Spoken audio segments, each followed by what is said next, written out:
What's up sa inyo mga kapenyo? Good morning po sa inyong lahat. Maraming salamat dito sa panonood nyo sa panibago nating reaction video. At ngayon meron na naman tayong napakainit na reaction about nga dito sa pagsasalita neto ni Utol Janrel Casimero. Dahil alam naman natin talagang solid yung ipinakitang performance ni Janrel Casimero kahapon. At kita nyo naman kung paano tumiyaya etong si Saul Sanchez, na kung saan expect ng lahat na talagang wala ng panama o wala ng panalo etong pambato natin na si Janrel at talagang kita nyo naman napakadaming umihila kay Janrel pababa at talagang napakarami niyang basher kahapon pero ngayon tameme na lahat yung mga basher po.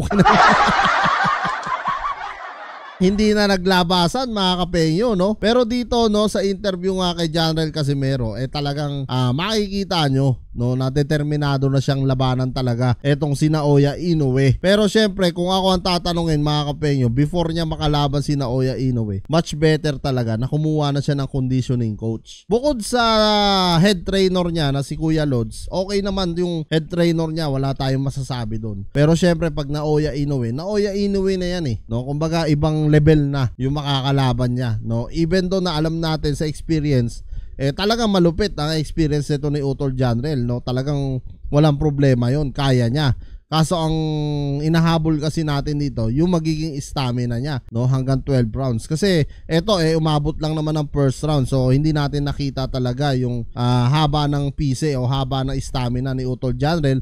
Even though na talagang pinakita niya yung lakas niya, pinakita niya yung galing niya, pinakita niya yung talento niya pagdating sa boxing, wala na tayong masasabi doon.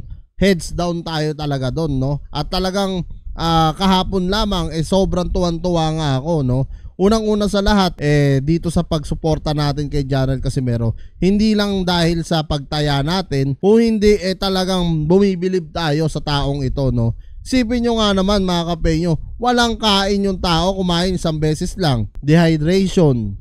Tapos isipin nyo yung timbang niya kailangan sakto lang ng 128. So talagang napakahirap po nun para sa isang boksingero. Alam nyo, natansya ko nga dito, kaya natalo ka agad itong si Saul Sanchez.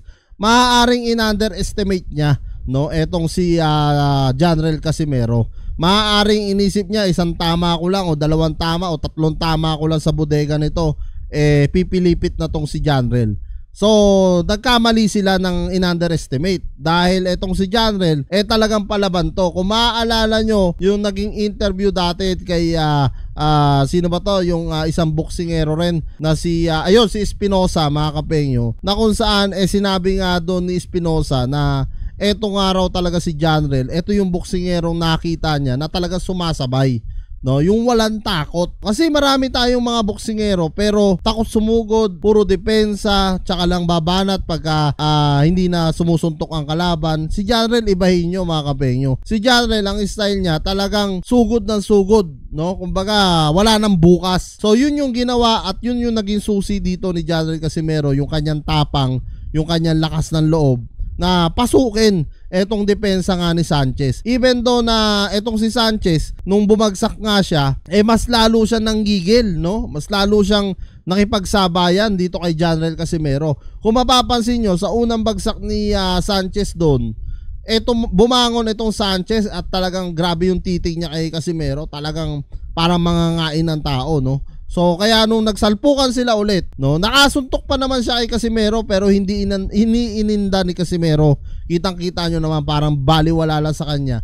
Then tumama yung over left hook neto ni Janrel Casimero dito sa mukha mismo, sa panga neto ni Saul Sanchez, na kung saan kita nyo balikwas tumaob pagtayo, kita nyo kung gaano kahilo. Sinunod-sunod ng suntok ni Janrel ngayon. After niya sunod-sunod ng suntok biglang yumakap etong Saul Sanchez. Doon pa lang mga kapenyo nakita ko na talagang hilong-hilo etong si Saul Sanchez. Kaya ang ginawa ni Casimero, talagang niload up niya na yung kanyang mga kamay at talagang binanatan niya na dinire-diretso na niya. Even though na sumusuntok pa rin si Saul Sanchez, pero wala na siyang lakas Kumbaga yung hita niya, yung mga paan niya talagang nagsha-shaking na, nanginginig na. at talagang habang sumusuntok siya kay Janrel, hindi na iniinda ni Janrel yung mga counter attack niya, yung mga suntok niya parang baliwala na lang kay Janrel, no? Hanggang sa nakita ng referee ngayon na talagang lamog na, no, at wala nang ibubuga. Kaya bago pa mamatay itong si Saul Sanchez, inawat na ng referee, no, which is napakagandang performance, napakagandang victory para dito sa ating kapatid na si Janrel Casimero. At syempre alam ko naman, no, na talagang marami ang nambabash dito kay Janrel, marami ang nanghihila sa kanya pababa. Pero syempre mga kapenyo, totoo talaga yung kasabihan na kung sinong araw ang hinihila pababa, siyang inaangat ng Diyos, no? Totoo po yan mga kapenyo. Kaya nga kahapon, no, bago lumaban si Janrel nung gabi na yon, talagang nagdasal ako at sinabi ko na sana malagpasan ni Utol Janrel itong lahat na mga nangyayari sa kanya, lahat ng mga gumagambala sa kanya. Buti na lang mga kapenyo, no, ginabayan siya ng mahal na Panginoon at binigyan siya ng lakas. Kasi sa totoo lang, bibihira talaga yung nananalo ng ganon, tas knockout pa. Isipin nyo talagang dehydration, no, ang nangyari. Puyat pa, yung kain isang beses lang. Grabe yun. Kaya Janrel, sobrang saludo kami sa iyo, Utol. Capital S sa iyo at talagang enjoyin mo, no, ang pagkapanalo mo. At tara panoorin nga natin itong naging interview nga lang sa kanya. One round finish, but the referee, I watching when you do stop, okay, I kill him. But that's why I pan mini punch. Alright. But before the fight, did you actually plan to finish in one first round? No, cause you know I know what the name. Saul. I know Saul.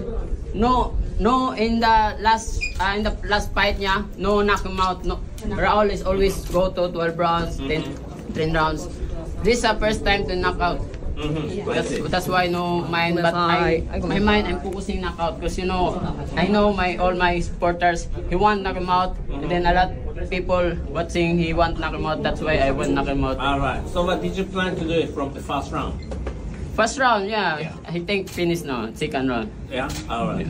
So yan mga kapenyo, no, rinig naman natin dito sa interview nga kay Casimero na hindi niya talaga in-underestimate etong si Saul Sanchez. At pangalawa mga kapenyo, no, alam nga daw ni Janrel, no, na yung mga huling laban nito ni Saul Sanchez malulupit din. 12 rounds, 10 rounds, talagang umaabot ng ganon si Saul Sanchez. Dito lang siya sa kamay ni Casimero talaga nahulog ng knockout, no. Natikman niya yung kamao ng isang kwadro alas, angas ng Pinas. Talagang kita nyo kung paano talaga siya tumaob, no? Taob.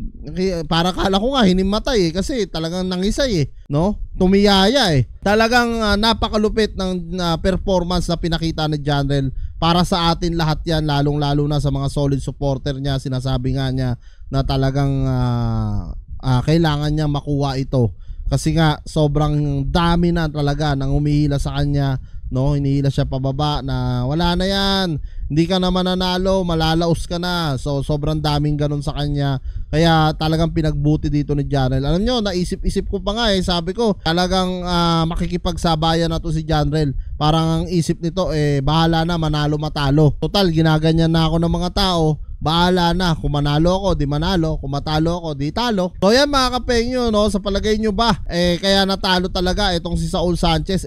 In-underestimate siya. Ako feeling ko in-underestimate siya ni Saul Sanchez, no. Nasorpresa na lang siya nung bumulagta siya. So yan mga kapengyo, comment nyo na lang down below lahat ng mga opinion nyo at lahat po yan mababasa ko. Maraming salamat mga kapengyo at kita-kita tayo sa sunod kong reaction videos.